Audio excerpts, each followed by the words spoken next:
Vous êtes venu à travers la neige et tout. Je sais pas qu'il y avait trop, là. J'étais en intérieur toute la journée, fait que j'ai pas tout vu la neige. Si vous avez, je pense que vous avez peut-être des pamphlets ou des choses comme ça. Je vais juste présenter rapidement Axiom. Axiom, l'association Axiom, c'est un groupe de personnes qui étudient dans des niveaux supérieurs de l'université, maîtrise, doctorat, mais qui sont aussi chrétiens.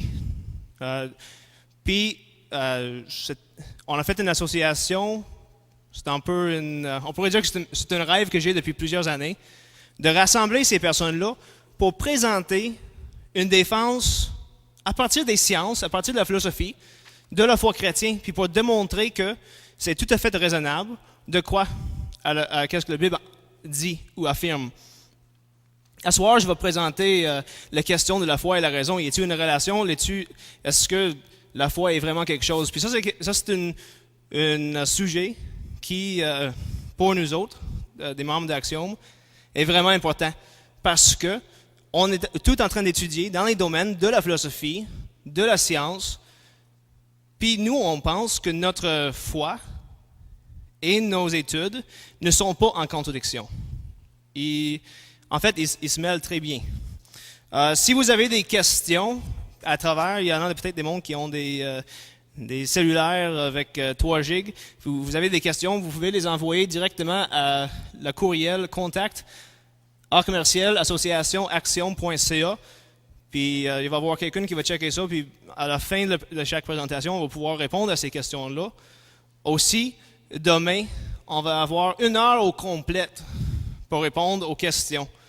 Un panneau de discussion où on va avoir toutes les personnes qui ont donné des ateliers. On va tous être en avant, assis, parce que ça fait quand même 1 heure qu'on va être là. Puis on va répondre à vos questions. Vous allez pouvoir avoir des opinions de plusieurs points de vue. Parce que si vous parlez avec les autres membres de l'association Axiom, vous allez voir que on n'a pas nécessairement d'accord sur toutes les questions. Donc, c'est ça. Ça, c'est la présentation pour Axiom. On va peut-être commencer la soirée. Donc, à ce soir, je veux parler de la question de la foi et la raison. Il y a une tendance aujourd'hui de voir une espèce de guerre entre la foi d'un côté et la raison de l'autre côté. La religion, la Bible, la théologie d'un côté, la science, la philosophie de l'autre côté. Il y a certaines personnes qui voient ce guerre, qu'eux, ils pensent que la foi va gagner. La science n'est pas nécessaire. De toute façon, la science n'est que les pensées des hommes qui sont corrompus puis qui ont des connaissances limitées. Qu'est-ce qu'ils peuvent dire qui est bon? Souvent, j'ai entendu ça souvent parce que j'étudie en philosophie. J'aurais dû peut-être m'introduire au début. Je m'appelle David Haynes. Tellement de choses qui passent dans la tête, là. Puis, je suis en train présentement de faire mon doctorat à l'Université Laval. Moi, mon doctorat, c'est en philosophie. Mon sujet de thèse doctorale, ça s'appelle « La question de l'être ». Puis moi, je vais regarder comment que Aristote, Heidegger et une philosophe qui s'appelle Rosen, qui est aux États-Unis, comment que eux, ils ont abordé la question de l'être, qu'est-ce que l'être, puis comment ils ont répondu à cette question-là. Ça, c'est la branche de la philosophie qui s'appelle la métaphysique. Puis moi, je m'intéresse à toutes les questions de métaphysique, la relation avec la métaphysique, puis l'épistémologie, la métaphysique, puis la moralité. Demain, je vais te donner un atelier qui parle de comment que la philosophie morale est basée sur une certaine métaphysique, puis comment que Dieu est fait dans tout ça. Donc, OK, Fanny. Dans mes études, quand j'ai commencé à faire des études en philosophie, j'ai eu plusieurs personnes dans les églises qui sont venues me voir. Tu penses pas que la philosophie va t'éloigner de Dieu?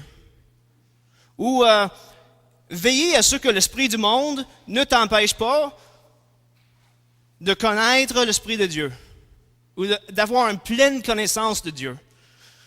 Ou qu'est-ce que tu vas faire pour t'assurer que tu ne vas pas être corrompu par la pensée du monde? Puis j'ai eu tout plein de monde qui sont venus me dire ça au début de mes études philosophiques.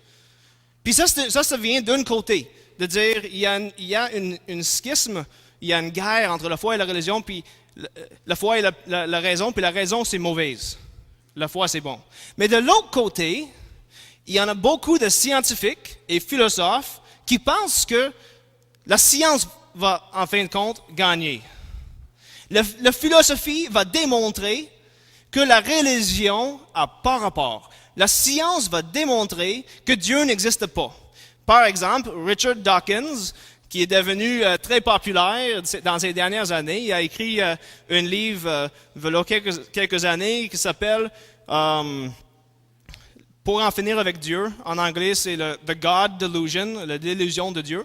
Lui, il a dit ceci: la foi est un mal, c'est quelque chose de mauvaise, précisément parce qu'elle n'exige aucune justification et n'amène aucune argumentation. La foi est quelque chose de mauvaise. Martin Heidegger, une des personnes sur lesquelles je vais faire ma thèse, dans son livre Introduction à la métaphysique, premier chapitre, il dit « Une philosophie chrétienne est un cercle carré et un malentendu. Pour la foi, authentiquement chrétien, la philosophie est une folie. » De là qui vient le sujet de ma présentation à soir, la folie de la foi. Y a-t-il une relation entre la raison et la foi? Bien, ça c'est une question qui dure depuis des centaines d'années. Dans le 13e siècle, il y en avait des théologiens qui disaient que la sagesse séculière, la philosophie de l'homme, est représentée dans les Écritures comme de l'eau, et la sagesse divine par le vin. Puis dans Ésaïe, c'est ça qu'eux disaient, dans Ésaïe 1, 22, les aubergistes sont réprimandés pour avoir mélangé l'eau et le vin. Par conséquent, ces enseignants devraient être condamnés parce qu'ils mêlent des doctrines philosophiques avec l'enseignement sacré. Dans le 13e siècle, ils disaient, il ne faut pas mêler les deux, ils n'ont pas rapport. La foi et la raison sont contraires, ils sont en contradiction. À soir, je veux poser avec Benoît Côté tantôt qui va venir appuyer puis donner un autre sujet qui va être un sujet fondamental pour la fin de semaine. Je veux poser des fondements, donner une direction pour la fin de semaine. Pour faire ça, on va commencer en définissant nos termes. OK? Tout bon philosophe sait qu'il ne faut pas commencer un argument sans avoir défini ses termes. Donc, on va commencer avec la connaissance. Parce que la question de la foi va toujours être comprise en relation avec qu'est-ce que c'est la connaissance. La définition de la connaissance, ça sort des études de métaphysique puis de la nature de l'homme, parce que quand on parle de la connaissance, nous, on parle précisément de la connaissance de l'homme. On ne veut pas parler de la connaissance de Dieu. Ce n'est pas quelque chose à laquelle on a accès. On parle de la connaissance de l'homme, comment que l'homme il connaît, qu'est-ce qu'il est capable de connaître, et qu'est-ce que c'est connaître pour un homme. Il y a une erreur commune qu'il faut éviter quand on parle de la connaissance.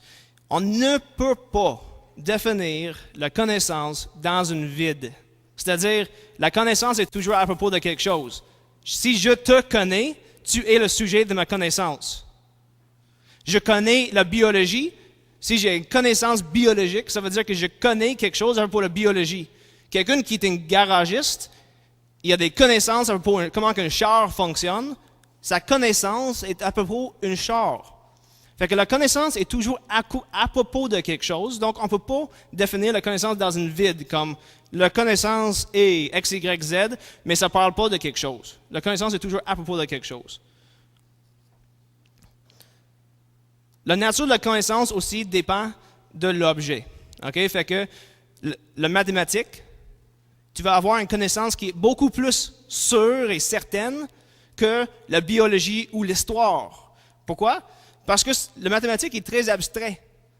Peu importe, c'est toujours vrai. Mais peut-être que Nicolas va m'obstiner là-dessus. Lui est plus mathématicien que moi. Mais 2 plus 2 égale 4. C'est précis. Tu n'as pas besoin d'avoir des situations. Tu n'as pas besoin d'aller, à moins que tu vis dans le monde de 1984, de Orwell, 2 plus 2 égale toujours 4. Puis ça, c'est mathématique. Mais dans l'histoire, notre connaissance est basée sur les témoignages des personnes. Donc notre connaissance est beaucoup moins sûre et certaine. Quand on parle de quelqu'un qui fait une chirurgie de cœur, mettons ici à la médecine à soir, qui a fait des études en médecine, il va te dire que la connaissance médicale, biologique, est moins sûre que les mathématiques. Parce qu'il n'y a aucun cœur qui est exactement pareil. Donc, tu peux savoir des choses générales à propos du cœur, mais ta connaissance est toujours générale. Parce qu'à chaque fois que tu ouvres la prochaine personne, sa cœur est différent qu'un autre. Je vais dire tout de suite d'ailleurs, si jamais vous voyez que je massacre de langue française, c'est parce que je suis anglais d'origine. Ça fait quand même depuis 2003 ou 2004 que j'habite au Québec, puis j'ai appris le français ici à Trois-Rivières dans une usine. Donc ça se peut. Ça se peut que des fois, ce soit mêlant. Je m'excuse, je traduis deux choses à soir. Je traduis de l'anglais à français, puis de philosophie à vraiment moins philosophique. Donc, on fait du fun à soir. Donc, la connaissance est basée sur l'objet de la connaissance. Qu'est-ce qu'on est en train de regarder? Puis, quand on regarde la connaissance historique, c'est moins sûr que la connaissance mathématique. OK? Puis, une autre chose, on doit définir la connaissance en fonction de la chose qui possède la connaissance. OK? Donc, quand on parle d'un être humain, un être humain est un être qui est composé, c'est-à-dire on est fait de matière, on a des parties, on comprend des choses d'une façon, une à la fois. Tu sais, tu me demandes un argument, je vais comprendre une phrase, puis après la prochaine phrase, puis ensuite je vais comprendre que la relation entre ces deux phrases nécessite une conclusion. D'un exemple, Socrate est un homme, tout humain et mortel. Donc, Socrate est mortel. Quand un homme ou une femme, quand un humain comprend ou pense à quelque chose, on pense toujours dans des morceaux. On comprend la première phrase, on comprend la deuxième phrase, puis on comprend que les deux phrases ensemble nécessitent le troisième, que Socrate est mortel. Donc, la connaissance humaine, on comprend des choses composées. C'est dur à comprendre c'est quoi une unité, par exemple. Donc, c'est quoi la connaissance? La connaissance, la définition de la connaissance, c'est l'acte de recevoir quelque chose. Je vous donnerai l'exemple d'une vision, de l'œil. Moi, je vois la chaise, puis je sais que c'est là. C'est une vision ou une connaissance sensorielle, je la vois. Puis la connaissance intellectuelle, c'est comme la vision aussi. On parle dans une conversation, je te convainc de quelque chose, puis toi, ta réponse, c'est « Ah, je vois! » Qu'est-ce que tu veux dire? Donc, on peut dire que la connaissance, c'est un peu comme la vision. On reçoit quelque chose. C'est pas nous qui s'en va le chercher, c'est ça vient vers nous autres, puis on l'accueille dans nous. On pourrait dire qu'on vient de connaître la chose comme il est. Un gars qui travaille dans une usine, quand il sait comment faire une procédure, ça veut dire qu'il a tout dans sa tête. Moi, j'ai travaillé, après l'école secondaire, j'ai travaillé dans une usine métal, puis mon job était bien fun. Installe le morceau de métal, ferme la porte, presse go, accote sur le banc d'outils pendant 2-3 heures, ding, ding, ding, ouvre la porte, sort le morceau, mets notre morceau, ferme la porte, presse le bouton, nettoie le morceau. Puis c'est ça tout le temps. Ça n'a pas pris beaucoup pour connaître comment que ça fonctionne. Puis la connaissance, je sais c'est quoi la nature de la job. J'ai le job dans ma tête, je suis capable de savoir comment que ça fonctionne. Ça, c'est la connaissance. OK. La raison. C'est quoi la raison? Bien, la raison a rapport avec la connaissance. La raison, c'est souvent la faculté de raisonnement. Puis c'est quoi un raisonnement? Un raisonnement, c'est comme je l'ai dit tantôt, Socrate est un homme, tout homme est mortel, donc Socrate est mortel. Ça, c'est un raisonnement. La Bible utilise ça souvent. En fait, si j'ai le temps, je vais vous montrer une à soir où ce que la Bible fait un raisonnement. Si telle chose est vraie, et si telle chose est vraie, et si telle chose est vraie, alors telle conclusion suit. Ça, c'est un raisonnement. La raison, c'est la faculté humaine, l'intellect, pour pouvoir raisonner, pour savoir comment relier des phrases ensemble pour avoir une conclusion nécessaire. Une autre façon qu'on peut parler de la raison, c'est quand je donne une raison pour quelque chose. Tu me dis, pourquoi tu as fait telle action? Puis moi, quand que je m'explique, je donne une raison. Fait que ça, c'est une autre façon qu'on peut utiliser le mot raison. Mais à chaque fois, quand on est en train de raisonner ou donner une raison, souvent on est en train d'essayer de justifier quelque chose ou d'expliquer pourquoi quelque chose est comme ça. Puis la faculté de la raison, c'est ce qu'on utilise pour faire ça. Ça fait partie de l'intellect humain. OK. Maintenant qu'on sait c'est quoi la raison puis la connaissance, comme on dit, c'est la vision. C'est je la vois ou je suis capable de le déduire par la raison. Donc, je m'en vais chez Jean-Sébastien Morin. Je vois qu'il y a une diplôme sur sa mur qui dit qu'il a fait une maîtrise en philosophie et théologie.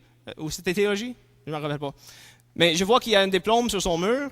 Donc, je déduis qu'il a fait le travail nécessaire pour avoir le diplôme. Ça, c'est une déduction basée sur quelque chose que je vois. Quand que j'ai déduit quelque chose, c'est aussi bien connu que ce que je vois. C'est bon? Donc, la foi, qui est un synonyme de le mot croyance, selon sa définition traditionnelle, c'est l'acceptation volontaire de la vérité d'une information basée sur une autorité qui est digne de confiance. D'ailleurs, vous avez toutes vos, je pense que vous avez tous vos recueils de notes dans vos mains. Vous allez voir sur la question la folie de la foi, j'ai toutes mis les définitions là-bas. La foi, c'est d'accepter volontairement la vérité de quelque chose qui est dit, basé sur l'autorité de quelqu'un qui est digne de confiance. Donc, donne des exemples. Moi, je n'ai jamais de ma vie été en Australie. OK? Mais j'ai un ami qui habite là-bas, présentement.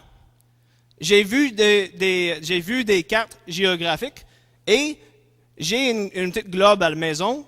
Où est-ce que je peux situer Australie sur le globe? Je sais c'est où. Sauf que, quand je te dis que je sais que l'Australie est un pays et c'est une nation, là, puis que c'est là, en réalité, je ne le sais pas, parce que je ne l'ai pas vu. J'ai jamais même volé proche à Australie, donc je n'ai pas connaissance. J'ai une croyance basée sur quelqu'un qui est autoritaire. Le gars qui a fait les cartes, puis mon ami qui habite là-bas. Et moi, je mets ma foi dans cette autorité-là pour dire que je sais que l'Australie existe. Ça, c'est la foi. Si moi, je te dis, je me rappelle ça, je ne sais pas si vous avez fait ça à l'école, j'ai une vague mémoire d'avoir fait des activités où on est obligé de faire croire des gens, puis pour démontrer c'est quoi la foi. Puis tu mets, mettons, quelqu'un en haut d'une stage, là, ferme tes yeux, tourne ton dos, puis là, tu mets 10 personnes en bas, tout ensemble, puis on dit, là, il faut que tu tombes, pars en arrière avec tes yeux fermés. On va t'attraper. La personne qui est en haut, là, a besoin de démontrer la foi pour faire ça. Il faut qu'il croie que les personnes vont l'attraper, sinon il ne se laissera pas tomber. Hein? Si moi, je ne crois pas que les personnes vont m'attraper, je ne me laisserai pas tomber. Celui qui se laisse tomber, il a la foi dans ceux qui l'attrapent. Il croit volontairement à une affirmation dite par quelqu'un qui est fiable, qui est autoritaire. Donc ça, c'est la foi. Peut-être que c'est l'acceptation de quelque chose qu'on n'est pas capable de prouver. Puis peut-être que nous, on n'est pas capable de le prouver parce que on n'a pas accès à les informations qui seraient nécessaires pour le prouver. C'est-à-dire, par exemple, moi, je ne sais pas que l'Australie existe. J'ai la foi que ça existe. Mais si j'avais assez d'argent pour voler en Australie, ben, j'aurais ce qui est nécessaire pour prouver que l'Australie existe. Mais je ne l'ai pas avec moi. Peut-être qu'on n'a pas encore acquis l'expérience qui nous donnerait la connaissance de la proposition. Fait que peut-être que je ne peux pas prouver que l'affirmation est vraie juste parce que je n'ai pas encore acquis l'expérience nécessaire. Donc, tu vois comment que la foi et la connaissance ils sont reliés ensemble. Quand que je n'ai pas une connaissance complète d'un sujet, je suis obligé de baser mon opinion sur la foi. Parce que je ne sais pas. Mais je peux avoir les bonnes raisons pour le croire. Mettons, le gars qui est sur le stage, là, moi je suis sur le stage, puis je vais tomber par en arrière, puis c'est mes 3 enfants, puis les 3 jeunes enfants d'Israël Luc qui m'ont dit « On va t'attraper! » Ben regarde, je peux avoir toute la foi que je veux, qui vont m'attraper. La réalité, c'est que ils peuvent pas m'attraper. En tout cas, ils peuvent essayer, mais ça se peut qu'ils m'attrapent plus en étant écrasés que d'autres choses, tu sais. Donc, il faut faire attention parfois, parce que des fois, on déplace notre foi. Donc, la raison et la foi, ils vont ensemble. Avant de mettre ta foi dans une autorité, tu vérifies que l'autorité est fiable. Mettons, si on se remet dans la même position, puis au lieu que mes enfants puis les petits-enfants d'Israël, c'est Israël Luc, Mathieu Gaudier, puis quelques autres amis que j'ai qui sont des gros gars costauds, sont capables de lever des chars, puis il me dit, je ne sais pas si tu es capable de lever des chars, là, je dis ça pour dramatique, là. Puis eux, ils me disent, on va t'attraper. Là, si je mets ma foi en eux, qui vont m'attraper, ma foi est bien placée. Parce qu'ils sont capables et ils sont mes amis. Fait que probablement, ils ne voudraient pas que je me tue ou que je me rende à l'hôpital. Donc, j'ai des bonnes raisons pour mettre ma confiance dans eux autres. Et c'est comme ça que la raison et la foi, ils fonctionnent ensemble pour dire que la raison examine l'autorité, puis quand ils voient que l'autorité est fiable, ils mettent sa foi dans ce que l'autorité dit. Là, j'ai des notes, mais je saute souvent. Hein, fait que faut juste que je regarde rapidement. OK. Une chose qu'il faut garder en tête, c'est que un objet de la foi, ça se peut que ce soit quelque chose que techniquement, on pourrait le connaître. Comme par exemple, que l'Australie existe. Que l'Australie existe, c'est quelque chose qu'on peut savoir. Mais tant qu'on n'a jamais été là-bas pour le voir, on ne le sait pas, on le croit. Donc, des fois, l'objet de la foi peut être quelque chose qu'on peut savoir, mais on ne le sait pas encore. Parfois, l'objet de la foi peut être quelque chose que, à cause de nos limitations comme humains, nous, on ne peut pas le connaître. Mais s'il y avait un être qui avait plus de capacité de connaissance que nous, lui pourrait le connaître. Comme par exemple, j'ai dit tantôt que l'être humain, la connaissance commence avec les sens, avec ce qu'on voit, puis on déduit à partir de là. Donc, techniquement, un être humain ne peut pas connaître quelque chose qui ne se manifeste pas. Par exemple, un être spirituel. Techniquement, on ne peut pas le voir avec nos yeux. En fait, la Bible dit très clairement, 1 Jean 4, 9, que personne n'a jamais vu Dieu. Tant qu'on n'a pas eu de l'expérience de le voir, on ne peut pas le voir. Donc, la connaissance, au moins sensorielle, de Dieu, c'est quelque chose d'impossible pour l'être humain. Mais, il y a une possibilité, peut-être, qu'on peut démontrer que Dieu existe, et la démonstration que Dieu existe est la connaissance intellectuelle. Et c'est autant connaissance que l'Australie existe. Donc, un objet ne peut pas être un objet de la foi et un objet de la connaissance en même temps. Ça vaut sans dire.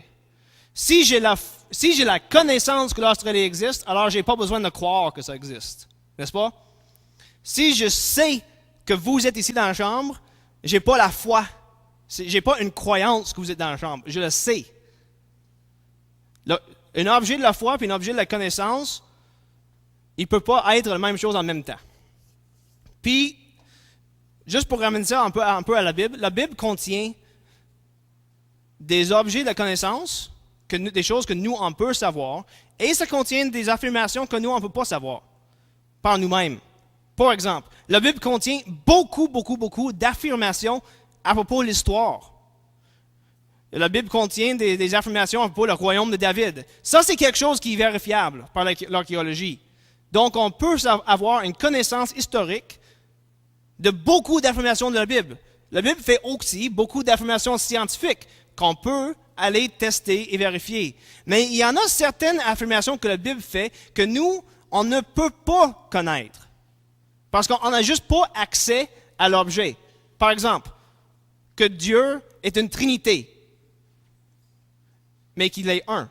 La Bible l'affirme, mais nous, on ne peut pas la voir, mais on peut démontrer que ce n'est pas incohérent, mais on ne peut pas la prouver philosophiquement. C'est pas quelque chose que je peux dire à partir de telle vérité puis telle vérité, ça c'est vrai. Ça, c'est une déclaration qu'on doit accepter par la foi. OK? Donc, la Bible contient deux types d'affirmations. Je dirais que c'est raisonnable de croire la Bible sur des sujets qu'on n'a pas accès, si sur tous les sujets sur lesquels on a accès, ça dit toujours vrai. Si à chaque fois qu'on est capable de vérifier quelque chose dans la Bible, ça dit toujours vrai, on a bonne raison pour croire dans les affirmations où ce qu'on n'est pas capable de vérifier, on a bonne raison pour croire que c'est vrai. Donc, je vais sauter ça c'est pas important. OK, il y en a qui diraient que l'Australie, mon connaissance de l'Australie et ma connaissance de l'existence de Dieu, c'est pas la même chose. C'est-à-dire que moi, j'ai la foi que l'Australie existe parce que j'ai jamais été, mais j'ai des amis qui me disent que ça existe parce qu'eux, ils ont été. Donc, j'ai la foi basée sur une autorité. Il dirait que cette foi n'est pas le même type de foi que la foi que j'ai que Dieu existe. Mettons que quelqu'un te dit, moi, je crois que Dieu existe. Puis moi, je dis, moi, je crois que l'Australie existe. C'est pas le même type de croyance. Mais tu sais quoi? La réalité, c'est que c'est le même type de croyance. Parce que, de la même façon que je peux démontrer que l'Australie existe, je peux aussi démontrer que Dieu existe. Ben, pas exactement de la même façon. C'est-à-dire que je ne peux pas voler, prendre un avion pour aller voir Dieu dans un pays éloigné, comme je peux faire pour l'Australie. Mais je peux démontrer, et c'est ça que je vais essayer de faire demain, que Dieu existe à travers les arguments philosophiques. Et si je suis capable de démontrer que Dieu doit exister, alors c'est une connaissance et pas un objet de foi. Tout comme si je peux voler en Australie, je peux prouver que l'Australie existe.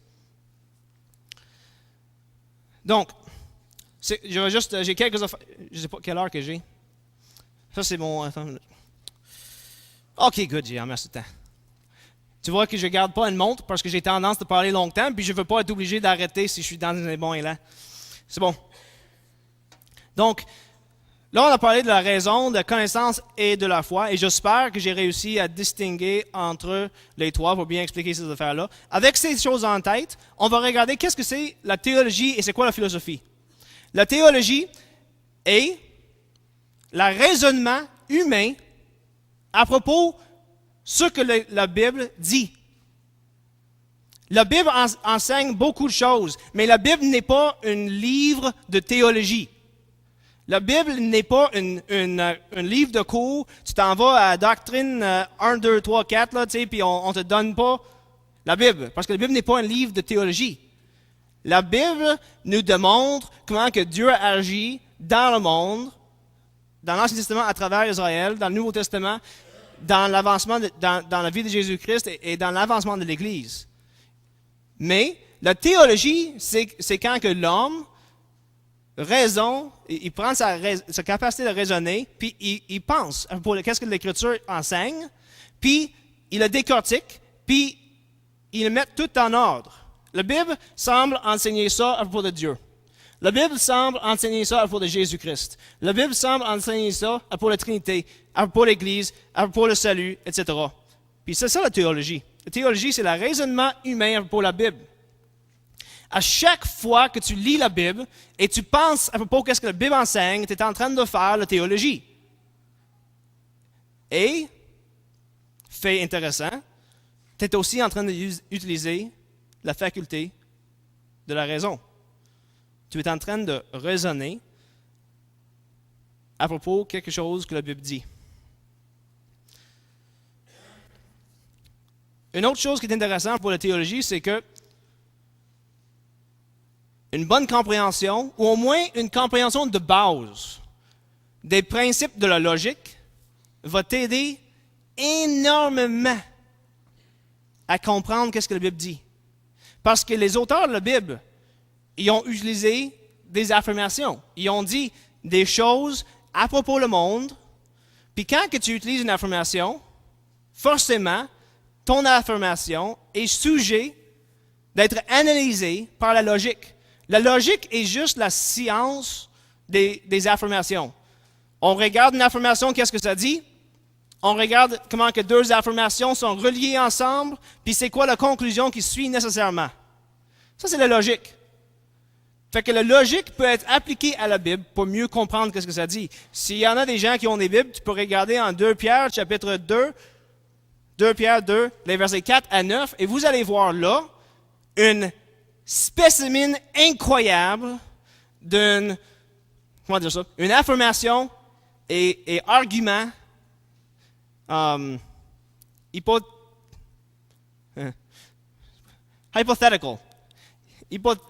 Hypothétique. Merci. C'est dur à prononcer quand tu as la bouche sec. Ce type de proposition, c'est une proposition où ce que tu as une si, une affirmation, une alors ou une donc, puis une affirmation.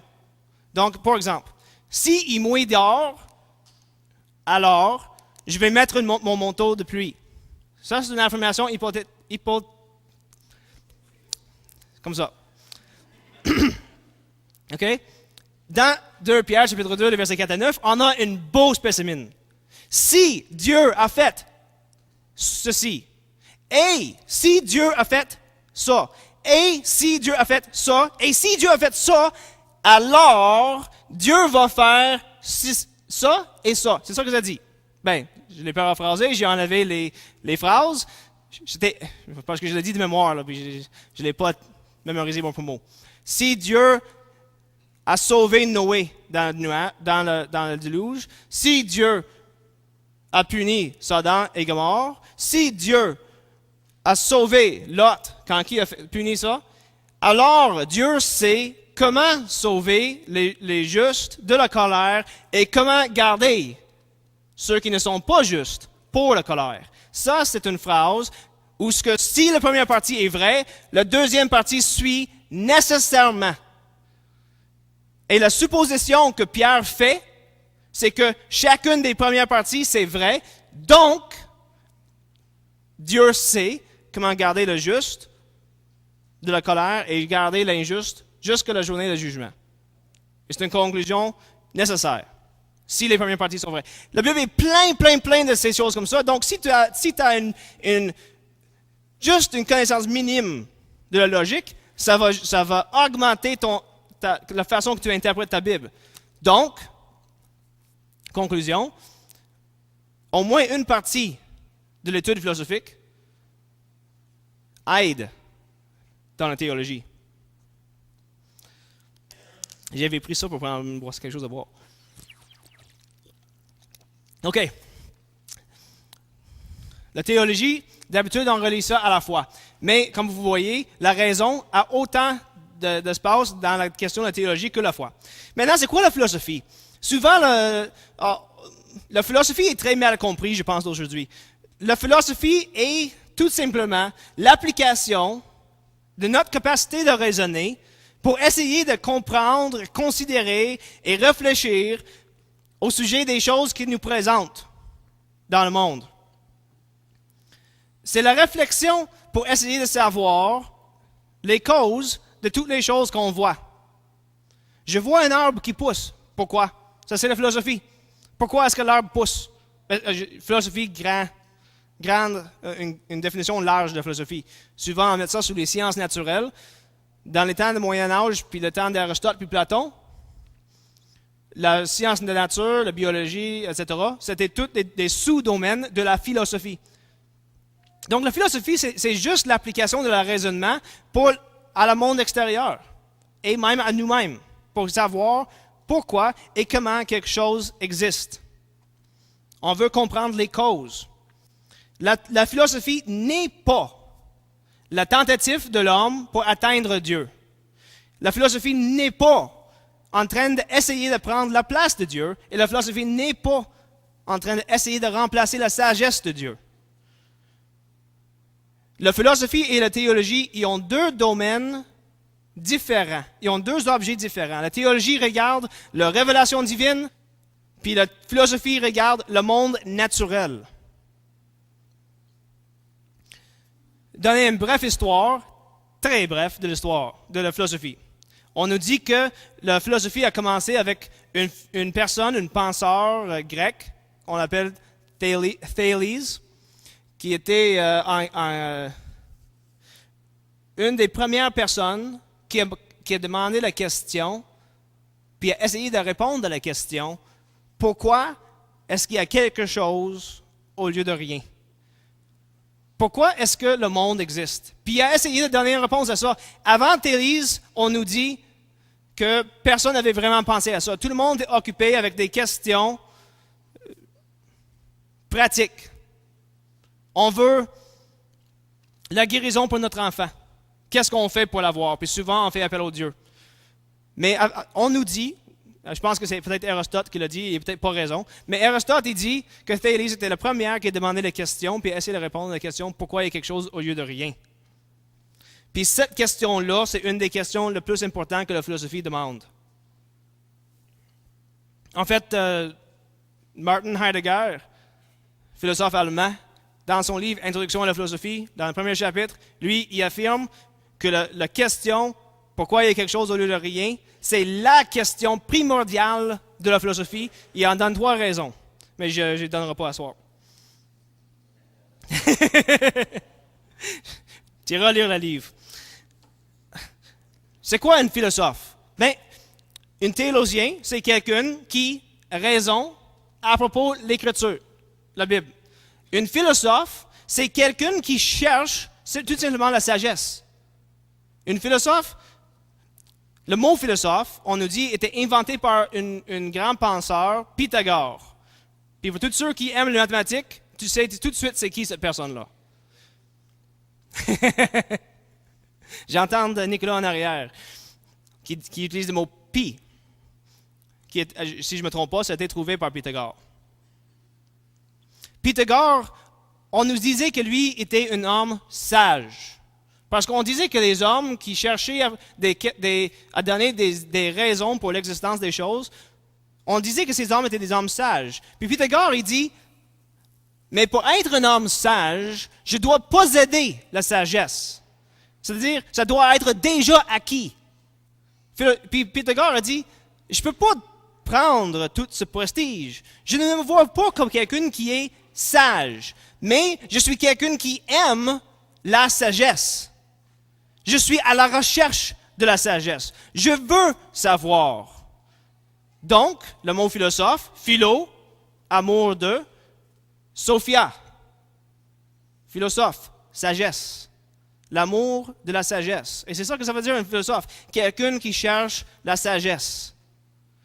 On pourrait penser tout de suite, en tout cas, moi quand je pense à ça, je pense tout de suite à Proverbe chapitre 8, verset 1, où ce que Salomon il dit, la sagesse ne crie-t-elle pas, l'intelligence n'élève-t-elle pas sa voix? Le philosophe est celui qui répond à le cri de la sagesse. Donc, j'arrive vers la fin de la question de la philosophie. Les domaines principaux de la philosophie comprennent des sujets comme ceci. La métaphysique, des questions de c'est quoi la réalité? Qu'est-ce qui existe? Qu'est-ce que l'être? Ça, c'est ma domaine. Ça, c'est ma domaine préféré. L'épistémologie, c'est l'étude de la connaissance. Qu'est-ce qu'on peut savoir? C'est quoi la connaissance humaine? Ça, c'est un autre domaine que j'aime beaucoup, un peu moins que la métaphysique, mais proche. La philosophie de la nature humaine, ou des fois on l'appelle ça aujourd'hui la philosophie de l'esprit, des questions au sujet de qu'est-ce que l'homme? Est-ce que l'homme est né qu'un corps physique avec des chemies qui dans la tête, puis c'est ça qui cause toutes nos réflexions, ou est-ce que l'homme est une composition d'esprit et de corps? Ça, c'est la philosophie de la nature humaine. La philosophie morale, demain dans un atelier, je vais regarder ça, des questions pour la moralité humaine. Sur quoi est-ce que ça se base? Comment est-ce qu'on peut savoir comment bien agir? La philosophie politique, question pour le sujet de l'homme dans la société. Les esthétiques, les questions pour qu'est-ce qui c'est le beau. C'est quoi le beau?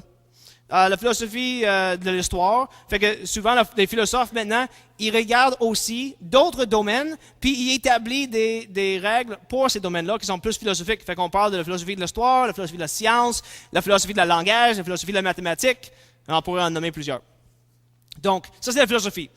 La relation maintenant entre la philosophie et la théologie, on a déjà vu un peu, puis c'est ça le fun, quand on donne une définition, puis on explique comme il faut c'est quoi un sujet, on peut tout de suite commencer à voir comment que les deux, ils sont reliés. La théologie et la philosophie, ils sont pas en conflit. En fait, je dirais ceci, qu'une vraie philosophie, c'est-à-dire une philosophie qui te dit exactement, véritablement, c'est quoi qui arrive dans le monde, et une vraie théologie qui te dit exactement comment que la Bible devrait être interprétée, les deux ne peuvent pas se contredire. Pourquoi? Bon, je vais faire une présupposition présentement que demain je vais prouver, parce que Dieu existe et parce que Dieu est l'auteur des deux. Si Dieu a créé le monde qu'on examine dans la philosophie, et si Dieu est l'auteur de la Bible, alors la philosophie qui nous dit vraiment qu'est-ce que c'est le monde, puis une théologie qui nous dit vraiment c'est quoi la théologie, ils ne peuvent pas se contredire. Parce que l'auteur est exactement le même et l'auteur ne peut pas se contredire. Thomas d'Aquin, un philosophe au XIIIe siècle, a dit « Il est impossible que les affirmations de la philosophie soient contraires aux affirmations de la foi. Si quelque chose, cependant, se trouve dans les paroles des philosophes qui sont contraires à la foi, ce n'est pas la philosophie, mais plutôt un abus de la philosophie qui découle d'un mauvais raisonnement. » Et je dirais que la même chose vaut pour la théologie. Il ne faut pas présumer que nécessairement le théologien a toujours raison. Peut-être que le théologien a mal interprété la Bible. Puis s'il a mal interprété la Bible, et ça contredit ce que la philosophie dit, bien le théologien, il a tort. Et le philosophe, il a peut-être raison. Donc, quand on voit une contradiction entre les deux, il faut examiner ce que les deux ont dit, puis essayer de voir qui a raison. Puis les deux devraient, en être humain, on fait des erreurs, mais les deux devraient être capables d'être consolidés. On utilise la raison autant dans la théologie que dans la philosophie, et j'ai démontré ça tantôt. Quand on fait la théologie, quand on lit la Bible, et tu penses à propos qu'est-ce que ça dit, tu es en train d'utiliser ton faculté de raisonnement pour comprendre qu'est-ce que Dieu a dit dans la Bible. Quand tu fais la philosophie, tu es en train d'utiliser ton faculté de raisonnement pour essayer de comprendre le monde que Dieu a créé. Mais une chose qui est aussi intéressante, c'est la foi. C'est où la foi dans tout ça? C'est que, comme j'ai dit tantôt, on peut avoir, la foi est autant utilisée dans nos connaissances de ce monde que c'est utilisé dans les connaissances de ce que la Bible dit. Moi, je n'ai pas connaissance que l'Australie existe. En tout cas, je n'ai jamais été là. J'ai la foi que ça existe, basée sur des bonnes autorités. C.S. Lewis, un auteur que j'aime bien, il a dit ceci, 95% des choses que vous croyez sont fondées sur une autorité. Ça veut dire que 95% des choses que tu penses connaître, c'est des croyances basées sur la foi, basées sur une autorité que tu penses est fiable. Ça va autant pour la Bible que pour le gars qui repère ton char. Et surtout pour moi, parce que je ne connais absolument rien à propos des chars. Je sais comment changer l'huile, puis je sais comment changer des pneus. OK? S'il y a un garagiste qui veut faire des réparations sur mon char gratuitement, tu viendras me voir après. Quand que j'amène mon char au garage, puis le garagiste, il dit, comme il m'a dit dernièrement, j'ai pas été revoir depuis, tu as soit un problème avec ton cap de moteur ou avec une cape de bougie. Le un va coûter à peu près 120$ pour réparer, l'autre à peu près 1200$. Tu peux voir pourquoi j'ai pas été retourné. Je suis pas prêt à recevoir une facture de 1200$. Honnêtement, là, je peux pas dire s'il a raison ou non. Moi, j'ai fait confiance parce que lui est une autorité dans son domaine. Il sait de quoi il parle. Ça, c'est la foi. Quand tu amènes ton char au garagiste, tu lui fais confiance qu'il va bien juger c'est quoi le problème et bien le réparer. Moi, là, je ne vais pas vérifier qu'il a bien fait son job parce que de toute façon, je ne pourrais pas savoir parce que je ne sais pas comment bien faire le job. Même chose avec une médecine. Si je m'en vais voir le médecin et il me dit « tu as un cancer, il faudrait qu'on t'opère », tu sais quoi? J'y fais confiance. Surtout quand c'est le cancer. Quand mon grand-père est allé voir, il est mort du cancer, quand lui est allé voir le médecin, il a fait confiance. Puis à cause du fait qu'il a fait confiance aux médecines, sa vie a été prolongée un peu plus longtemps. S'il n'avait pas fait confiance, il aurait été mort beaucoup plus jeune. Thomas d'Aquin a dit ceci, dans la société humaine, une personne doit se fier aux autres, comme à soi-même, dans des choses qui n'est pas suffisant en soi. Moi, je m'en vais au garagiste, il faut que je fasse confiance au garagiste. La foi est nécessaire pour le bien fonctionnement d'une société. Quand Israël Luc s'en vient à la maison, puis il fait le plâtrage, j'y fais confiance parce que si moi j'essayais de le faire, ça aurait l'air plus comme une pièce d'or abstrait qu'un bon mur bien plat. J'y fais confiance parce qu'il sait comment le faire. Et c'est comme ça que la société fonctionne.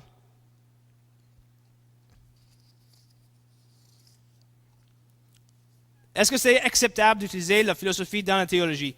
Bien, il y a deux façons de comprendre ça. Parce que quand on parle de philosophie, on peut parler d'un côté des vérités que la philosophie y démontre. On peut parler de, mettons, la logique. Est-ce que c'est acceptable d'utiliser la logique dans la théologie? Ou on peut parler des écrits des philosophes, mettons, de quelque chose que Martin Heidegger a dit. Est-ce qu'on a le droit de le citer quand on parle de théologie? La réponse aux deux questions, c'est une oui. Mais je vais expliquer pourquoi. Premièrement, c'est tout à fait acceptable et même nécessaire d'utiliser des vérités, des découvertes et des définitions et les méthodes que la philosophie nous donne dans la théologie. Parce que la Bible ne définit pas ces termes. C'est pas un livre de théologie. Quand que je lis la Bible puis ça dit Dieu est tout puissant, il ne me dit pas qu'est-ce que ça veut dire être tout puissant.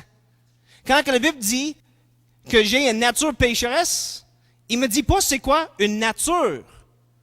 Pour savoir c'est quoi une nature, je me fie sur la philosophie qui définit les termes. Quand que je lis 2 Pierre chapitre 2 verset 4 à 9, j'utilise la logique pour comprendre qu'est-ce que l'auteur veut dire. Fait que c'est tout à fait acceptable. En fait, c'est même nécessaire. En fait, on pourrait dire que d'un sens, nos observations pour le monde peuvent nous aider à mieux comprendre la Bible. Est-ce que c'est correct d'utiliser les philosophes, des écrits des philosophes particuliers dans la théologie? Mettons, je lis Martin Heidegger, est-ce que j'ai le droit de le citer quand je fais la théologie? Bien, je dirais oui, et pour deux raisons. Un, c'est tout à fait acceptable de le citer quand que je veux démontrer qu'il a tort. En fait, tu ne peux pas démontrer que quelqu'un a tort, à moins que tu aies premièrement démontré qu'est-ce qu'il a dit. N'est-ce pas? Si tu ne comprends pas qu'est-ce que la personne a dit, tu ne peux pas dire que tu n'es pas d'accord. Fait que c'est tout à fait acceptable d'utiliser des écrits des philosophes quand on les refute puis qu'on démontre qu'ils ont tort. Mais on a aussi le droit de citer des philosophes quand ils disent des vérités. En fait, la Bible le fait. Paul, à 3 places, il cite des auteurs païens pour démontrer un point qu'il veut enseigner aux gens. Actes chapitre 17, verset 28, quand il parle aux philosophes en Athènes, il cite une poète grecque dans son prédication. 1 Corinthiens, chapitre 15, verset 33, et Tite, chapitre 1, verset 12. Dans ces 3 versets,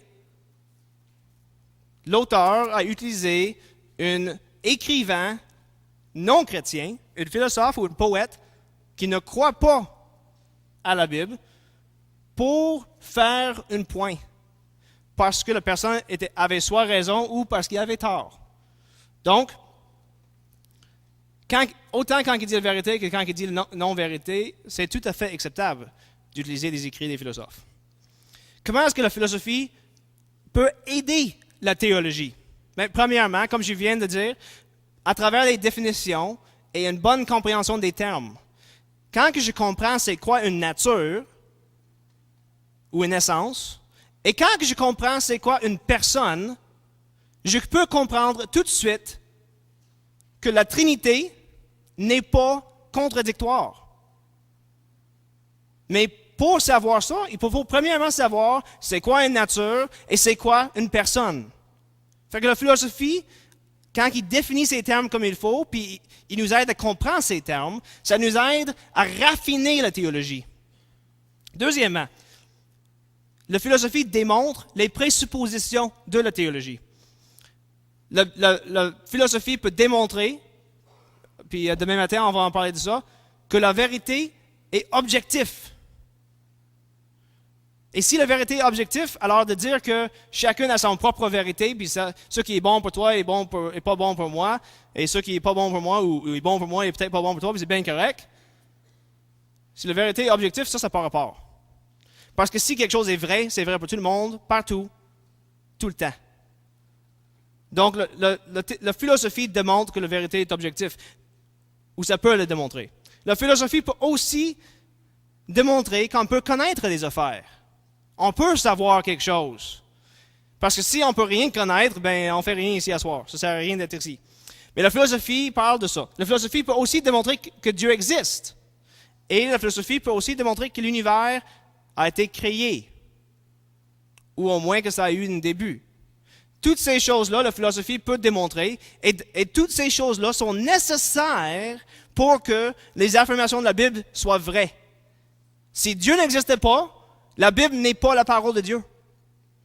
Si Dieu n'existe pas, Jésus n'est pas Dieu. Si Dieu n'existe pas, Jésus n'était pas ressuscité des morts. Puis son sacrifice pour les péchés de tout le monde, ça vaut rien. Parce que Jésus était un simple homme. Puis Dieu n'existe pas. Donc, la philosophie peut démontrer ses présuppositions. Tu sais, la Bible commence avec « Au commencement, Dieu créa la terre et le ciel. » Peut-être c'était le ciel et la terre, peu importe. Mais ça commence avec l'idée que Dieu existe déjà. Donc la philosophie démontre que Dieu existe. Défense des doctrines. La philosophie peut aussi aider à défendre des doctrines chrétiennes, à démontrer que la Trinité n'est pas contradictoire, à démontrer que Jésus peut être 100% Dieu et 100% homme en même temps, et que ce n'est pas contradictoire. La philosophie peut aussi aider à démontrer quand il y a une erreur de théologie. Puis finalement, ils fournissent des principes d'interprétation pour bien interpréter la Bible. Et ça, c'est quelque chose que souvent, on n'y pense même pas. Mais si on veut bien interpréter la Bible, on utilise la philosophie pour savoir comment bien interpréter la Bible, comment l'interpréter comme il faut. OK, j'arrive bientôt à la conclusion. Des erreurs communes dans la théologie apologétique et la philosophie, je vais aller rapidement à travers celui-là. Souvent, on fait des erreurs quand, premièrement, on fait des affirmations dogmatiques sur les sujets qui sont vraiment honnêtement ambigus. Ça, c'est une erreur classique. Je sais que telle chose est vraie. Basée sur quoi? Ben, tel verset. Oui, mais tel verset pourrait être interprété de 4 façons. Fait que tu es sûr que c'est la bonne interprétation. Une affirmation dogmatique est une des erreurs sur un sujet qui est ambigu. Parce qu'il y a bien des sujets dans la Bible qui ne sont pas ambigus, c'est très clair. Mais des fois, il y a des versets ambigus qui ne sont pas évidents. Je dirais que franchement, il y a des versets que j'ai misère à comprendre. Puis si je fais une affirmation dogmatique sur tel verset, je fais une erreur. Deuxièmement, de sauter aux conclusions. Telle chose doit être vraie.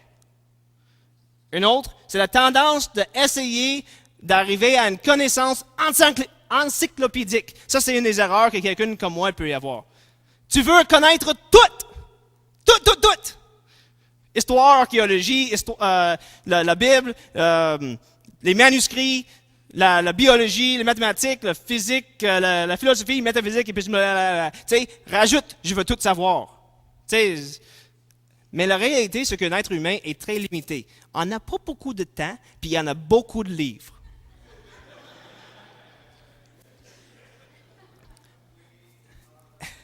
Essayer de tout savoir, c'est une grosse erreur. C'est un peu pour ça que j'ai essayé de former l'association Axiom, parce que honnêtement, j'ai pas le temps d'étudier l'histoire de l'Ancien Testament en faisant une thèse de 4 ans sur la question de l'être. Mais j'ai un ami qui va commencer son doctorat en histoire ancienne. Je peux faire confiance à lui parce que c'est son domaine.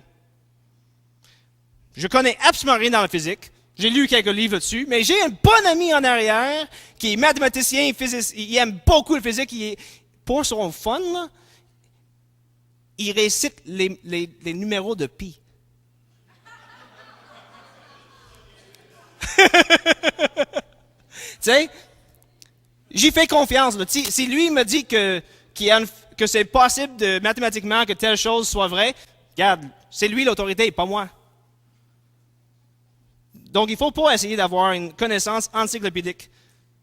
Prendre un domaine et étudier là. Tendance d'essayer d'expliquer ce qui est pas explicable. La Bible nous dit qu'il y a des choses à propos de Dieu que nous, comme humains, on ne peut tout simplement pas savoir. Puis d'essayer de l'expliquer, tu gaspilles ton temps. Puis c'est une erreur que nous, souvent comme théologiens, philosophes, apologétiques, on fait. Souvent, une des erreurs, c'est de mettre trop de poids sur la raison. Tu sais, de dire, je ne croirai à rien, à moins que je puisse la prouver par le raisonnement. Si je ne suis pas capable de la prouver, je ne la crois pas. Mais tu sais quoi? Tu ne peux pas prouver que l'Australie existe. Il faut que tu ailles le voir pour le prouver. Il y a bien des choses dans la vie que nous, on ne va juste pas prouver.